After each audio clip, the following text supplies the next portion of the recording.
வானிலை எச்சரிக்கை மற்றும் மோசமான வானிலை காரணமாக ஜம்மு காஷ்மீரின் அமர்நாத் யாத்திரை தற்காலிகமாக நிறுத்தப்பட்டுள்ளது என அதிகாரிகள் தெரிவித்தனர். தெற்கு காஷ்மீரின் இமயமலையில் 3880 மீட்டர் உயரத்தில் அமைந்துள்ள அமர்நாத் குகை கோவிலில் இயற்கையாக உருவாகும் பனிலிங்கத்தை தரிசிக்க பக்தர்கள் ஆண்டுதோறும் யாத்திரை மேற்கொள்வது வழக்கம்.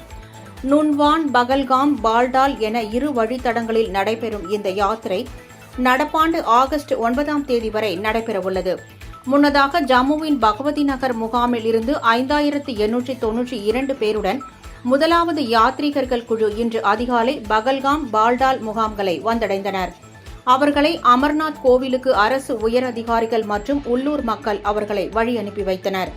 ஜம்மு பகவதி நகர் முகாமில் இருந்து 4074 பேர் கொண்ட இரண்டாவது குழு 168 வாகனங்களில் அடிவார முகாம்களுக்கு வியாழக்கிழமை புறப்பட்டது. இந்நிலையில் ஜம்மு காஷ்மீரில் உள்ள யாத்திரை வழித்தடங்கள் உட்பட 2 நாளுக்கு கனமழை பெய்யக்கூடும் என்ற வானிலை எச்சரிக்கையை தொடர்ந்து இன்று அமர்நாத் யாத்திரை தற்காலிகமாக நிறுத்தப்பட்டுள்ளதாகவும் 2 வழித்தடங்களிலும் யாத்ரீகர்கள் யாரும் செல்ல அனுமதிக்கப்படவில்லை என்று அதிகாரிகள் தெரிவித்தனர்.